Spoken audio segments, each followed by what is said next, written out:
He kōna e purangi tēnei nā te reo irirangi o Aotearoa. Bueno, pues, felicidades por el 50 aniversario y vámonos directo. We are very proud to be Mexicans. We Mexicans, we are very nationalist. We could be anywhere in the world, but we are very Mexicans. And I think especially when you are outside Mexico, you are more Mexican, or you feel you really want to be more Mexican. 50 years of New Zealand-Mexico bilateral relations being marked at this event in the Parliament. It's a packed banquet hall, and I've just met with the ambassador of Mexico to New Zealand, Alfredo Pérez Bravo, who you just heard there. I'm Kadambri Raghukumar, and this is Voices. Ambassador Alfredo Pérez has served as a career diplomat for about 46 years and as an ambassador for over 30, posted in about 52 countries across the world.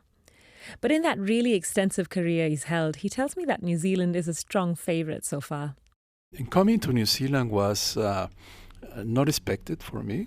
And it was like a new beginning for everything, because New Zealand is in many regards different from other countries.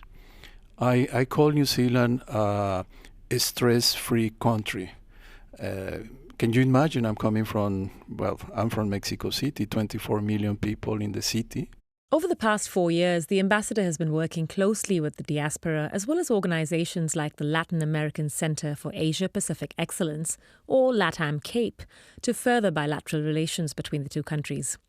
Mexico is, after all, one of New Zealand's biggest trading partners in the Americas. And there are several areas where Mexico and New Zealand working together very well. The most well-known is our collaboration in multilateral forums, where Mexico and New Zealand shared almost 100% of our views in global issues. There are very few countries, maybe, that have this high degree of coincidence in everything. Most important area that we should be working are the human resources. In my opinion, New Zealand has a lot of expertise in different areas which are extremely important for Mexico. Agro-industry is one of them. The technology that New Zealand has developed is amazing. The degree of innovation of New Zealand is also very important. So there are many things that we can learn, but we can learn in different ways. One way, of course, is having more trade.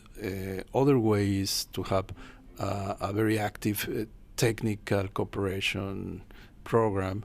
But in my opinion, we should train more human resources from Mexico in New Zealand universities. The diaspora number stands at a little over 3,000, and of those, about 75% are educated at the master's level and beyond. So the profile of the Mexican community in New Zealand is very different than the profile of Mexicans in other countries. I was just before New Zealand ambassador in Portugal, and we don't have so many trained people, Mexicans in Portugal, like in New Zealand. Well, that's one point. The other thing is that because these people, these Mexicans, are very well trained, they are given to New Zealand, to the development of New Zealand, a huge contribution. What were you hoping to achieve when you created this version of what a many? Matthew Omar is the director at LATAM CAPE. Over the past 5 years, the centre has been trying to bring to light the importance of focusing on the mutual benefit to be had through deepening connections across business, education and culture between New Zealand and Mexico and the wider South American region. Mexico is New Zealand's largest trading partner in Latin America. That is a fact. And so one of the reasons for that is the complementarity of our economies. With some of our South American partners, we produce sometimes the same things. And as a result, we could be competing or we collaborate with them to reach another market. With Mexico, it's a different situation. A lot of our engagement with Mexico is part of the broader North American market. So it's also I would say it's one of the 4 main countries for Prime Minister scholarships in Latin America. And so that's a significant statistic too. And beyond that, a growing Mexican community.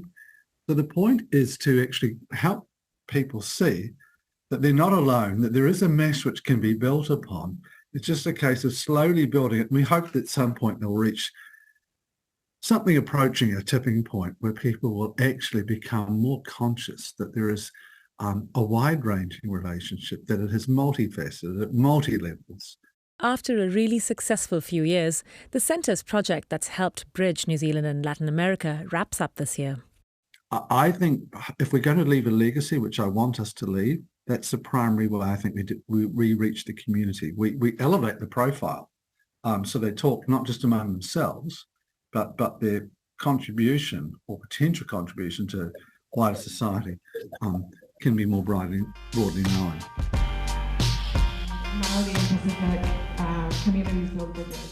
One of those areas of contribution is politics. Now, we've had Green MP Ricardo Menendez march, and following suit now is Natalia Albert. That's her speaking to the audience at the event at the Parliament. Mexico-born Natalia was raised by a single mum who was a diplomat and grew up around the US, Canada and Mexico, and came to New Zealand about 12 years ago. She's making her foray into politics as the Opportunities Party candidate standing for Wellington Central this year. I'm very excited.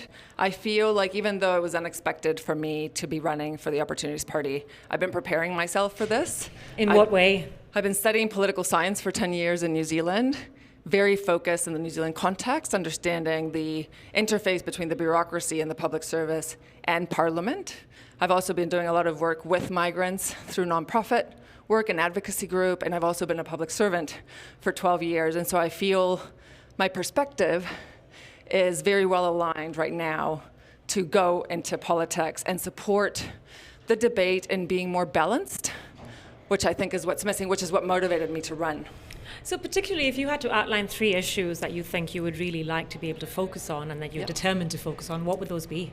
Yeah, so I think it would be the experience of underrepresented groups within institutions in New Zealand. So we've done really well in getting the underrepresented groups into the workforce.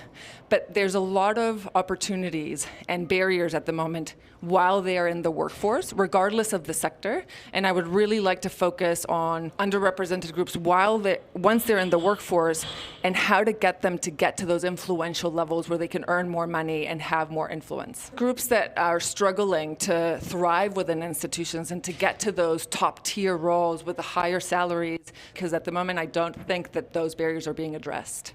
What do you think is one of the biggest challenges that people face when they move to New Zealand to set up new businesses or venture out into new enterprise? Yeah, that's a really good question. I think there's 2 key things. One, it's New Zealand's sometimes hesitation in valuing foreign perspectives. I feel that hesitation isn't necessarily conscious.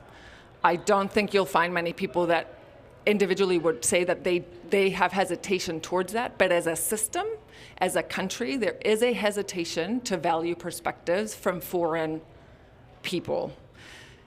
Now, that's a complex topic. I studied it at length at university, and I can talk about hours of it, so understand that when I say that there's a lot of nuance involved in that hesitation. It's not as simple as it sounds, and it's not visible at times.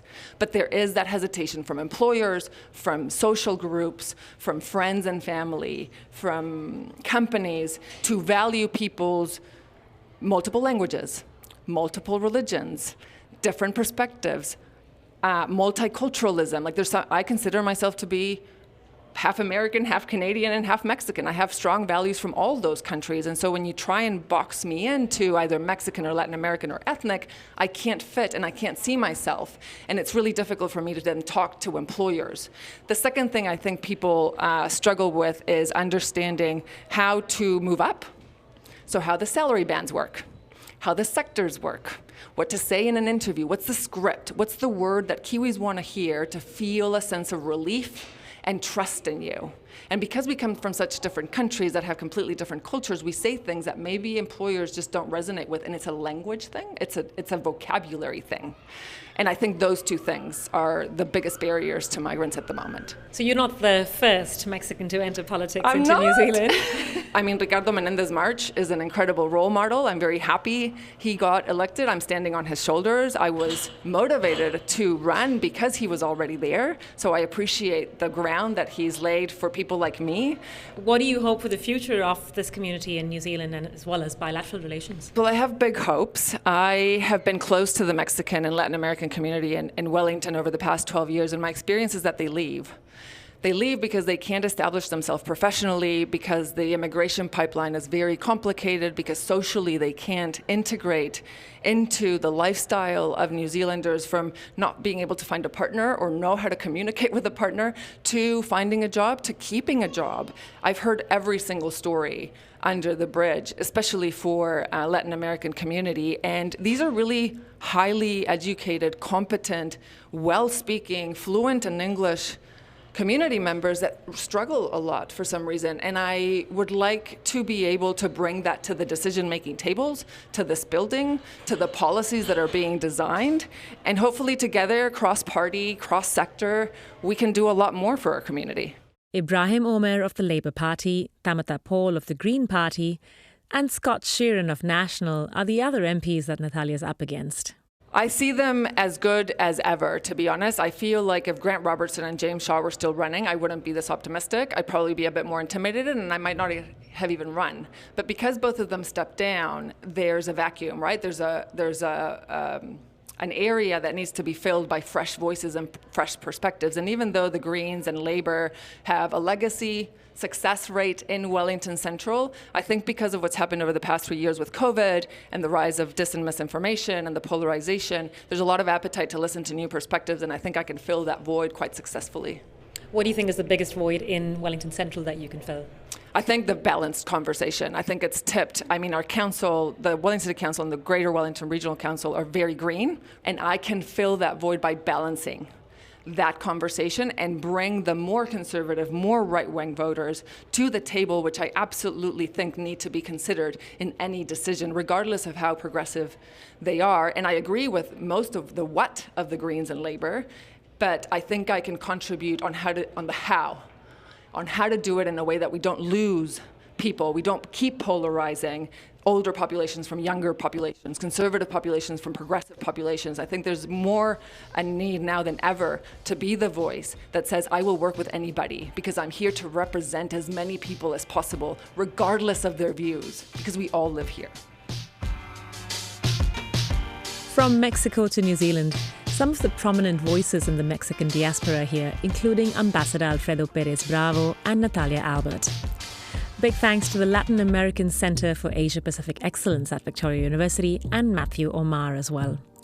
My name's Kadambari Raghukumar, and every week I bring you stories from across New Zealand about people from all around the world who live here. If you like what you hear, follow us on Spotify, Apple, iHeartRadio, and everywhere else you get your podcasts from. You can also find Voices on the RNZ website, along with a whole heap of other great podcasts. Today's episode was mixed by Blair Stagpool, and I'm Kadambari Raghukumar. Thanks for listening.